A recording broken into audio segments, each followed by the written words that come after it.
I'm Angela and I want a relaxer. I'm just kidding. I'm actually doing big chop number 2. I big chopped probably about 4 years ago, I believe. And I think when I first cut my hair, I was pretty much so nervous about how it was gonna look to others and to myself, and how I would actually like not having any hair, that I didn't really get a chance to enjoy it.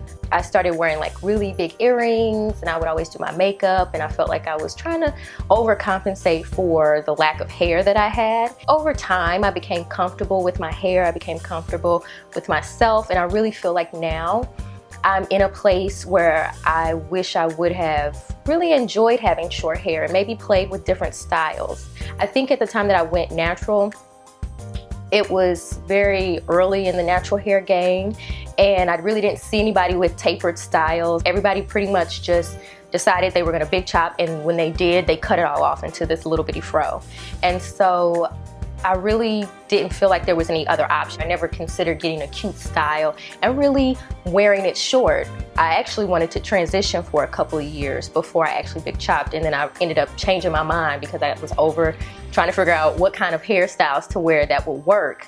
Twist outs wouldn't work. You know, I was working with 2 different textures, so it just became frustrating. And so I spent a lot of time, you know, anxious for my hair to finally grow out. I understand now more than I did then that it's just hair, it's gonna grow back, and it doesn't matter. You know, you have fun with your hair. I love my fro, it's great. We've been riding and dying for like 4 years now, but I'm just becoming bored with the length, and so I wanna wear it short. I think that's one style that I've been thinking about for a couple of years, and I've been just too afraid to like actually do it, and so I'm like, it's time. For me, it means freedom and simplicity. It used to be fun, like, oh my God, I'm gonna twist out my hair. Oh my God, I'm gonna try this. I'm gonna try braid out. I'm gonna try this. And I've done them all, and I'm just kind of bored. I'm just kind of wanting freedom from being like, oh, I need to let my hair dry in this twist out.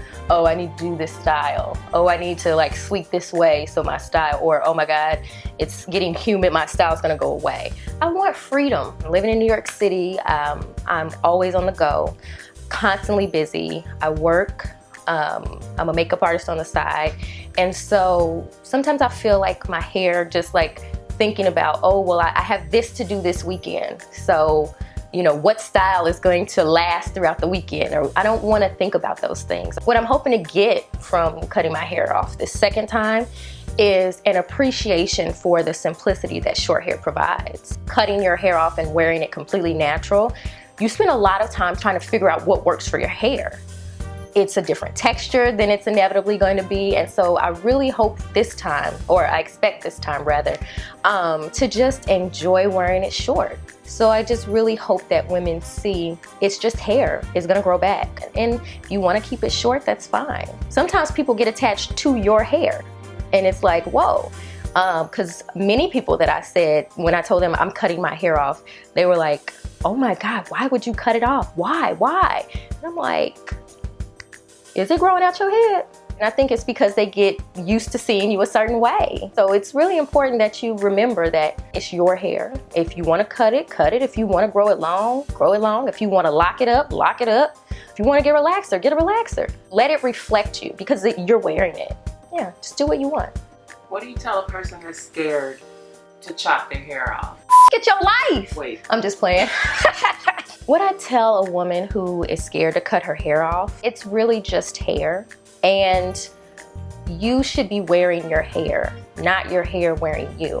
Why are you scared? Are you scared because you feel like you won't be pretty with short hair? Are you scared because somebody told you that you shouldn't cut your hair? Are you scared that it won't grow back? Look at like what's beneath that, you know, because I know for me, I was scared because I didn't know how it would look on me. Afraid to let go of this hair. Once I got over that, I can do what I want with my hair and still be me. I was like, all right, I just need to decide on the type of cut I wanted and when I wanted to do it. So I would definitely, you know, advise you to figure out why it is you're scared and try to overcome that. And then that will free you to go forward with cutting your hair. After all these years of growing my hair out and many bantu knots and twist outs and braid outs and flat twists and 3-strand twists and this and that and this and this, I'm ready to cut it off. I'm going to start by cleansing and conditioning with Carol's Daughter Black Vanilla Sulfate-Free Shampoo and Hair Smoothie. This collection has proven to be a favorite of Angela's, and I know it will make her hair super soft and hydrated. Next, I am going to cover her strands with the Black Vanilla Leave-In Conditioner to give it some non-creamy slip for cutting. I am starting by parting her hair from ear to ear across the crown where the hair will taper off. Now I am just going to cut diagonal sections to get the bulk of the hair out. Then I will go in with my comb and get the hair close to the scalp. When doing a tapered cut, you definitely want to see a stylist and not go it alone. Before doing this, I had Angela look up some styles that she liked and then told her which were realistic for her face shape, texture, and lifestyle. I wanted to make sure that I gave her something she could maintain. Even though I am here for her, it's important that she can make herself look great without me. I will have to help her relearn a few things about products and styling for her new cut, but since Angela is not newly natural, I think she'll be just fine.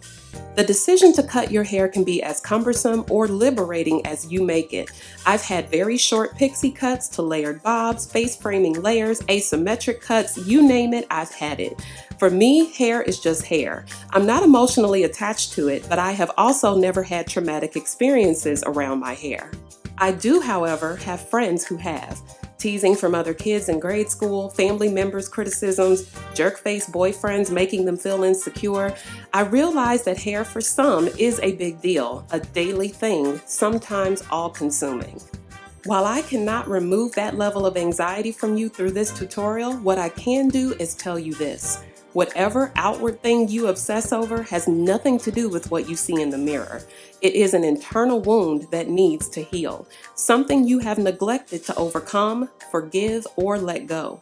You can try to make the outside picture perfect, buy all the products you want, spend all your coins on procedures, enhancements, and the like, but until you fix the inside, you'll continue to poke at the outside. This is definitely a topic for another day, so I'll just conclude with this. Your hair is your crown, not your crowning glory. If you aren't hearing me, let me break it down. Crowning glory is the best and most notable aspect of something or someone. While your hair sits atop you, giving you style and flavor, it's not your glory. And if you insist that it is, in the words of Miss Lauryn Hill, come again. If you want to chop, chop. If you want to grow it out, do that. But make sure whatever you are choosing is your choice and no one else's. Okay, back to this fierceness and process for Angela. To make sure all of the snipped hairs are out, I am going to rinse her hair with Carol's Daughter Hydrating Conditioner in lukewarm water. Then I am going to reapply the leave-in conditioner. To set the back and the sides, I am going to use Mizani Pure Style Workable High Hold Gel. This one has made its way into my daily arsenal because it has amazing slip with just enough hold that doesn't dry stiff or flake. It also helps define curls and leaves them soft, frizz-free, and shiny. I am using my rat tail comb to distribute the gel and clump Angela's curls together. In the days after, she will be able to take a dab of water to this and rework and smooth again. And it's lightweight, making it buildable without creating sticky residue. Now to set the top section, I am using Camille Rose Naturals Curl Maker, then coiling small pieces of hair together to set. This moisturizing silicone-free jelly has aloe leaf juice, coconut oil, and panthenol for softening moisture, seaweed, which is a source of omega fatty acids and essential vitamins A, B, C, and E, and it also has strengthening blend of horsetail, marshmallow root, and nettle. I very well could have used this all over her head, but I wanted to let her try 2 moisturizing lightweight gel products at once so she can decide which she prefers. That's an easy way to product test. Take 2 items in question and apply one on one section and one to the other. That way you can compare and contrast the differences in how they wear.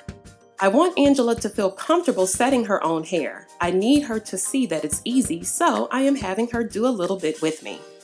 After all of the hair is coiled, I am going to let her set for about 15 minutes. Then apply Hydrasteam Finishing Oil and diffuse the rest of the way dry. I love how moisturizing this mist is for finishing a style, and the smell is so fresh and clean. Every time I wear this, I have people asking me, "What's in your hair?" The aloe infused in this spray gives the hair hydration and protection, all in a beautiful scent. Diffusing is optional. You can definitely air dry if you like. Angela likes to save time, so I am showing her how to diffuse for days when she wants to be able to finish her hair quickly. And last but not least, the edges. I am using Design Essentials Honey and Shea Edge Tamer because it works. It holds well, it doesn't convert to a greasy mess, it's workable in the days after with a dab of water, and it adds a lot of shine. And that's it. With this new cut, total style time was around 45 minutes compared to the minimum 2+ hours it would take to do Angela's hair. She seems pretty excited about her new cut, so I'll just let her tell you. So this is all of my hair gone. I love it. I am so excited to play with it. Like, it feels good. This is like the virgin hair in the back, and it's definitely soft. Like, even the first time I cut my hair, it wasn't this short. So to feel this virgin hair be so soft, it's almost surreal. Like it's not my hair. It's just so smooth. Like, I keep touching it. I'm definitely gonna be one of those people like, hey, how you doing? You know, unlike the first time I cut my hair and I had to figure out what products like work best and work well with my hair, I basically already know what works well with my hair. So at this point, it's just trying different styles. Now I can't wait to like pin a hat down for the fall. I can add clip-ins to this if I want and make it longer. I can do whatever. Like, I'm just excited that I could just switch it up daily if I feel like it. I really was grappling with like cutting my hair, mainly because I felt like I had been growing it for so long. Like, I come this far. It was almost like I was trying to see how far I could grow it.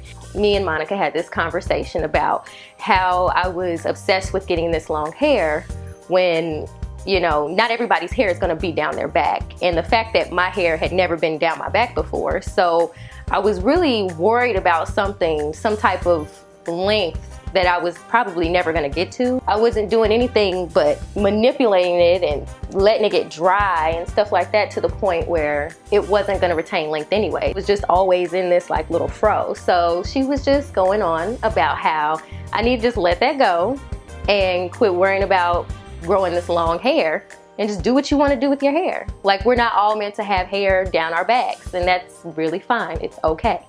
Not a big deal. I was able to get over it and just let it go and realize it's not that deep. It's just hair. Like, I kind of want to kick myself for not doing it sooner. This is so cute, and I feel like I can do so much more with this than I could holding on, trying to grow out hair that essentially was not doing what I wanted it to do and growing increasingly frustrated with. I'm so glad I did it. I'm so grateful that I have such a wonderful and talented friend who can cut my hair. You welcome. Thank you, girl. At the end of the day, it doesn't matter what mama, daddy, boyfriend, husband, friends say. It's your hair. Don't let other people's opinions about how you'll look affect you in a way that it prevents you from doing something that you really want to do. And really, that can be applied to any part of your life. So if you want to do it, do it. And I guarantee you, you're going to be so much happier that you did something that you really wanted to do and you didn't let anybody stop you.